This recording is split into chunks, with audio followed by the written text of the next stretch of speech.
Ողջույն սիրելիներս, դուք կրկին Սահականուշի խոհանոցում եք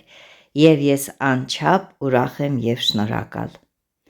Շնորհակալ եմ ձեր ջերմ ու բարի խոսքերի համար, շնորհակալ եմ նրա համար, որ դուք ձեր թանկագին ժամանակը տրամադրում եք իմ տեսանյութերը դիտել և չեք զլանում գեղեցիկ մեկնաբանություններ գրել։ Եվ այսպես մենք այսօր թխելու ենք շատ համեղ թխվածքաբլիթներ, բայց ոչ սովորական, այլ մանրածավալով, սպիտակածավալով, ինչպես կարելի է անվանել։ Եվ ահա այն մթերքները, որոնք ինձ պետք են այսօրվա այս համեղ խմորեղենը թխելու համար։ Ինչպես տեսնում եք, ամեն ինչ սեղանի վրա պատրաստ է,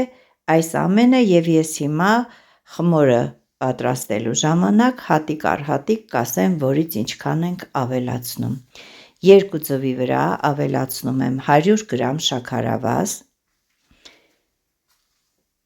խառնում եմ այնքան, որ մի փոքր շաքարավազը լուծվի ձվի հետ, ավելացնում եմ 150 գրամ սպիտակածավալ կամ մանրածավալ, մաննայա կրուպա, տարբեր ձևերով կարող ենք անվանել, որից հետո ավելացնում եմ 100 գրամ կարագ։ Կարագը ինչպես տեսնում եք յուղոտ կարագ է, աշխատում ենք մթերքները որակյալ վերցնել, որպեսզի մեր թխված խմորեղենները համեղ ստացվեն։ Սա նույնպես խառնում ենք և արդեն տեսեք ունենք շատ գեղեցիկ կրեմի նման մի զանգված, բայց սա դեռ բոլորը չէ։ Ավելացնելու եմ 130 գրամ ալյուր, 1 թեյի գդալ փխրեցուցիչ, եթե փխրեցուցիչ չունեք ձեռքի տակ, կարող եք ավելացնել սոդա քացախի հետ միասին։ Աղը ավելացրեցի և վանիլինը։ Հիմա մի փոքր խառնեմ այս ամենը, որ միտեղ չկուտակվի և մաղելով գեղեցիկ ձևով ավելացնում ենք մեր ունեցած մասսայի վրա։ Այսպես խառնում ենք խմորը արդեն ինչպես որ խառնում ենք, ձեռքերով հունցելու կարիք չկա, որովհետև շատ լավ ենթարկվում է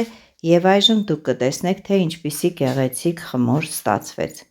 Բայց այս խմորը իր վերջնական տեսքին դառնալու համար հարկավոր է հանգստանալ, որպեսզի սպիտակածավալը խմորի մեջ մի քիչ տռզի։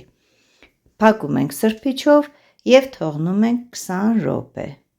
Մոտավորապես 20 րոպեն անցավ և տեսեք մենք ունենք արդեն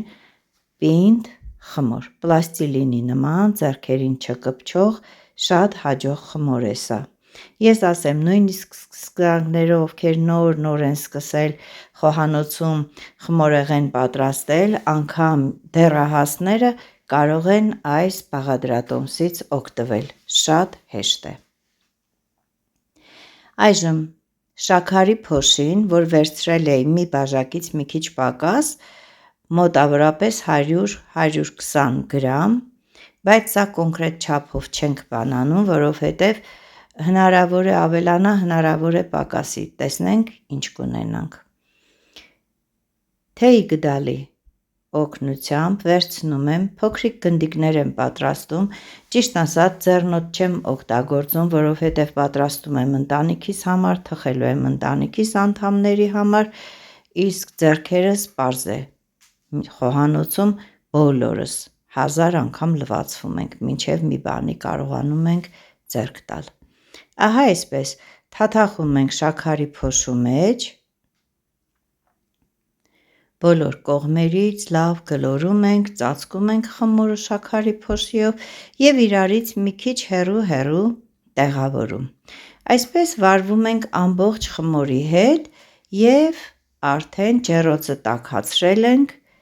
անպայման նախապես ջեռոցը տաքացրեք 180 աստիճան և մենք ունեցանք 21 թխվածքաբլիթ, այսքան շաքարի փոշի ավելացավ։ Պիտի ունենայինք 20, բայց երևի թե մի քիչ մեծ ու փոքր ստացվեց ու երկու փոքրիկ գնդիկ պատրաստեցի։ Ուղիղ 20 րոպե թխվեց 180 աստիճան տաքացված ջեռոցում, տեսեք ինչքան գեղեցիկ տեսք ունեն և արտաքինից, և հիմա տեսեք, թե ինչքան սիրուն ճաքեր են առաջացել, որոնք էլ ավելի են գեղեցկացնում, ավելի հետաքրքիր տեսք է տալիս մեր խմորեղենին։ Ասեմ, որ այս նույն բաղադրատոմսով կարող եք կիտրոնի քերուկ ավելացնել, մի քիչ կիտրոնի հյութ ավելացնել և մեր խմորեղենը այս դեպքում կունենա արդեն կիտրոնի համ։ Ես մոտ օրերս երևի թե կթխեմ նաև այդպիսի խմորեղեն, որովհետև երեխաները ամառ է արդեն, կրեմային խմորեղեններ չեն ուզում և այսպիսի չոր թխվածքաբլիթներ ավելի հաճույքով են ուտում։ Ահա, տեսեք, կիսեցի, բոլորովին չի զգացվում, որ սպիտակածավալ է մեջը, բոլորովին, շատ փափուկ, շատ համեղ և անուշ բույրով գեղեցիկ թխվածքաբլիթներ ունեցանք։ Այսքանը սիրելիներս, ես ուզեցի այսօր էլ ձեր հետ կիսվել իմ այս գեղեցիկ բաղադրատոմսով։ Վստահեցնում եմ, դուք էլ կհավանեք, անպայման թխեք և ձեր մի գավաթ սուրճը կամ մի բաժակ թեյը վայելեք այս համեղ խմորեղենով։ Դե ինչ սիրելիներս, ես ձեզ ասում եմ ցտեսություն, մինչև նոր հանդիպում։